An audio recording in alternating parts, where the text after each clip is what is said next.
मोगाच्या भावन भयणो, आयच्या शुभ वर्तमानांत जेजू आमकां दोन धाकटुल्यो ओंपारी सांगून स्वर्गीच्या राजा वयर शिकवण दिता.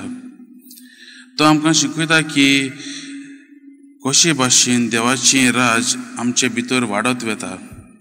देवाच्या पवित्र उतराचे पदवीन आनी पवित्र आत्म्याच्या बळान हें देवाचें राज आमच्या जिवितांत वाडत वता.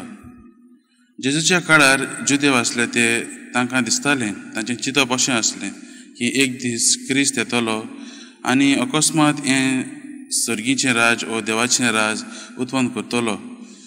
एक मॅजीक कशी तो येतलो आनी मॅजीक करून विजमी तशें करून तो सर्गीचें राज उत्पन्न करतलो अशें चिंतप आसलें. पूण आयच्या शुभ वर्तमानांतल्यान जेजू आमकां दाखयता की सर्गीचें राज तो तांचें तें चिंतप मोडटा. स्वर्गीचें राजची वाड जातली जाल्यार तें सवकास जातलें. एक सांसवाचें बी धाकटुलें आनी एक बी रोयले उपरांत ताची सवकास वाड जाता तशीच तो जातली म्हूण दाखयता. आनी ह्या देवाच्या राजाची स्थापनी करूंक आमी कशी वांटो घेतली काय? मोगाच्या भावान भयणो, आमी आमच्या जिवितांत आमचें जिवीत जेजूच्याच हातांत समर्पूंक गरजेचें. आनी जेजूचें हें उतर, देवाचें उतर आमच्या जिवितांत रिगूंक आनी पवित्र आत्मो जो आमच्या जिवितांत बिराड करून आसा ताका आमी आमच्या जिवितांत आमचें जिवीत बदलूंक ताका सोयीक दिवंक आमी वावरूंक जाय.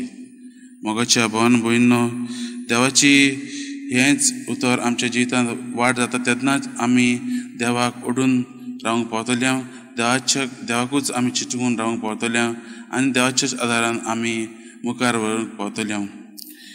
आमची पवित्र सभाची स्थापनी अशेच तरेन जाली. जेजून एक धाकटुल्या 12 जाणां शिसांचो पंगड घेवन ताणें पवित्र सभेची स्थापना केली.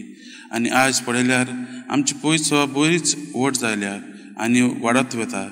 आनी तांच्या कडल्यान देवाचें उतरूय सगल्यांक शिंपडलां. आनी दर एक जाणाक आमकां क्रिस्तांवांक हें देवाचें उतर, देवाचें सर्गीचें राज परगटूंक आमकां आपयलें. आमी आज नियाळ करता आसतना हें देवाचें उतर आमच्या जिवितांत आपणावंक वावरुया आनी पवित्र आत्म्याक आमच्या जिवितांत बदल हाडूंक सोयेक दिवया. तेन्नाच आमी जेजूचें वो सर्गी राजाचें स्थापनी करूंक तांचें देवाचें उतर आमी दुसऱ्यांक दिवंक पावतले आनी आमच्या जिवितांत आमी वावरुया. हेंच जेजूचें कार्य मुखार व्हरूंक, जेजूच्याच पावलांत चलूंक आमी प्रयत्न करुया आनी मुखार वचुया.